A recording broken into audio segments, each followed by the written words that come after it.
Hello there.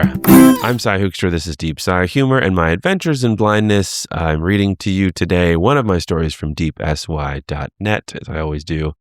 How I Learned to Walk with a White Cane. As always, you can go to deepsy.net to join the free newsletter, get everything that I'm writing about or podcasting about here or elsewhere on the internet, or become a paid subscriber and get all these free posts and podcasts a month earlier and a bonus episode every other week.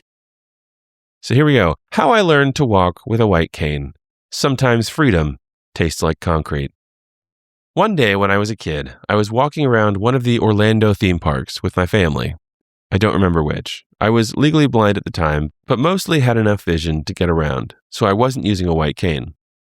It was crowded, but I was doing all right following my dad's back through the throng with my mom and siblings somewhere behind to snag me if I lost track of him.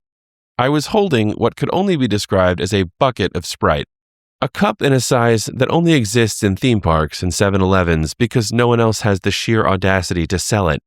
Worse, the cup was flimsy and I was dangerously close to a lot of passersby. I had to be less than 10 at the time, so I hold my parents responsible for the exceedingly predictable accident that followed. Laser focused on my dad, I missed an older kid who was walking right at me without looking. We collided with the drink directly between us. The cup's floppy sides immediately gave way, unleashing a tidal wave of Sprite. The deluge only got the other kid.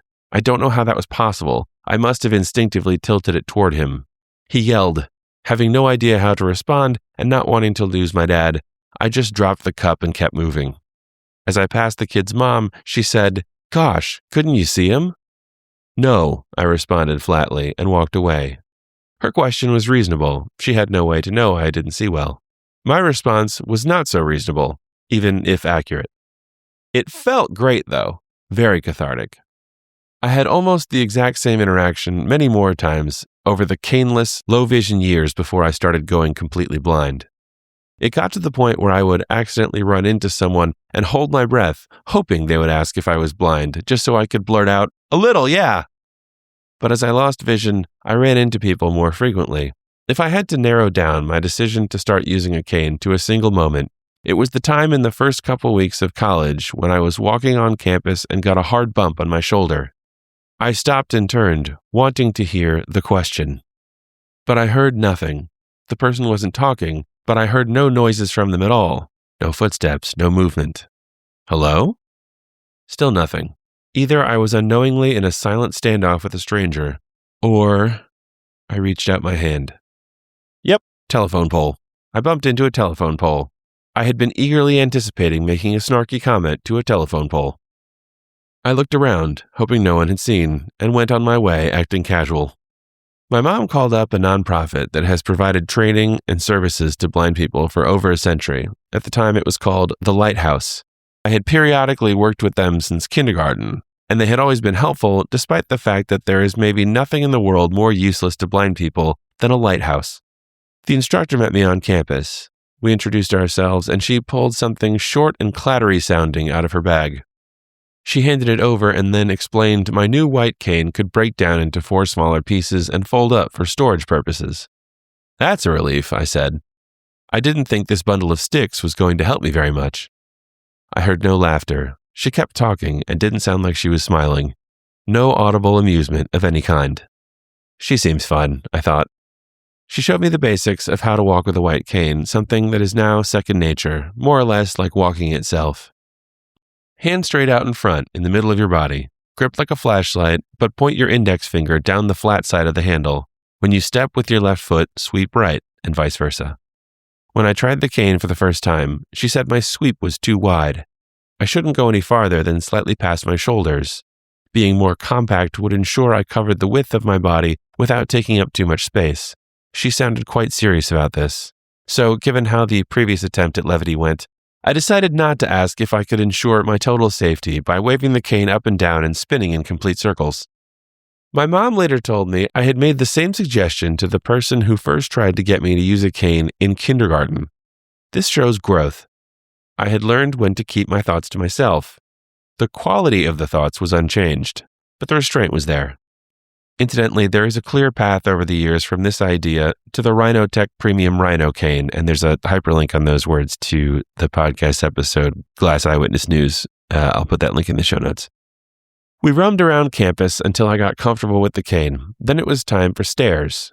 Going down is easy. Hold the cane at an angle such that it doesn't bounce off the individual steps, but it will hit the ground at the bottom, so you feel where the last step is. Going up, you hold the cane out in a way where it taps each individual stair. Then when you don't feel a tap, use the cane as normal to see if you're at the top or just on a landing. This immediately solved two problems that developed as I lost sight. First, at the top of staircases, not knowing I was done climbing, I would often do a pointless high step and, losing a little balance, stomp my foot back down hard. Second, at the bottom, I would drop my body weight, expecting to descend another step. Then I had to strain to stop myself from sitting on the ground. In both scenarios, I'm sure you can imagine, I felt super cool and sexy.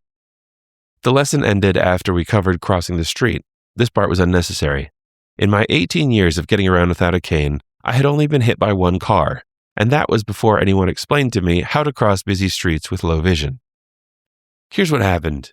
My dad dropped me off to wait for a haircut at the barber shop while he went to a store a few blocks away. But the haircut line was long, and I got tired of waiting. I decided to go find my dad. I was 11 and had been crossing residential streets alone for years. Sure, I was downtown, but how hard could it? Bam! One ambulance ride and several stitches later, I had a lighthouse appointment to improve my street crossing skills. At the end of the first cane lesson, the instructor told me to explore on my own for a month or so, and she would come back to see how things were going. Those first couple of weeks were awkward, but I learned a lot. Like the average person's reaction time. I had enough vision, at least in daylight, to watch the blurry figures of people coming toward me freeze in a panic about what to do, sometimes failing to make a decision until I was within a couple of yards and literally leaping out of the way. I could have moved, but what fun would that have been? I was visibly disabled for the first time in my life. It was quite an adjustment. I wasn't going to deprive myself of fun. The most incredible thing was watching entire crowds of people separate to make a path as they spotted me. My cane was the sidewalk equivalent of an ambulance siren or Moses' staff. I got stabbed in the stomach a lot. The cane tip got caught on curbs, posts, rocks, cracks in the sidewalk, and a million other things. I often couldn't stop my forward motion in time to avoid the handle jabbing me hard in the gut. I got 1 or 2 bruises. The second lesson came, and the instructor showed me a way to flare my elbow out a bit so the cane would naturally move off to my side when this happened. It worked immediately. Wow, I thought. That should probably be in the first lesson. I found more ways to avoid this problem as I got further into the world of white cane design and usage. I eventually settled on a longer, lighter weight cane with a rolling tip for constant contact with the ground and the ability to jump small cracks and dips. Nowadays, I'm rarely impaled. There are many types of canes, different materials of varying weights and sturdiness, different tips you can swap out, some for rolling, some for tapping the cane back and forth, some made specifically for off-roading. There are rubber handles, foam handles, wood handles. There's even a no-jab cane with suspension built into the handle. You can customize the color. I have a black cane for fancy occasions. I never fully took anyone down with the cane. At least not while I had vision. As things deteriorated, that changed. But I can still count on 2 hands the number of sighted people who actually ate it, and I'm about 6 months away from the 20-year anniversary of getting that first white cane. Not bad, huh? Plus, of the people who went down, all but 2 were coming straight at me and, I assume, weren't watching where they were going, so I'm not concerned about them. The other 2 I tripped from behind. I feel bad about those. One of them had just recently had a stroke, so his balance was already off. I know this because I see him on a regular basis. He works near my building. I apologized and we're on perfectly good terms, but he absolutely loves bringing it up. He recently told the story to my 3-year-old. I'm not living that one down. I once heard an older man who had recently gone blind describe the white cane as a tool of freedom. The phrase stuck with me. It's common for people becoming disabled, or in my case, becoming more disabled, to put off learning to use adaptive tools. Doing so acknowledges the need for the tool, which is the hard part. Denial can be gentler than freedom. Sure, you might dump a soda on the occasional child or get in a couple of arguments with posts, but at least you can put off feeling genuinely disabled a while longer. Friends, this is lying to yourself, and I'm here to tell you the truth will set you free. It might also slam a few pedestrians into the sidewalk, but we all have to pay a price for freedom. Thanks so much for listening. Go to deepsy.net to join the free mailing list or become a paid subscriber. Will Chung does the graphics for the podcast and my blog. I do everything else. See you next time.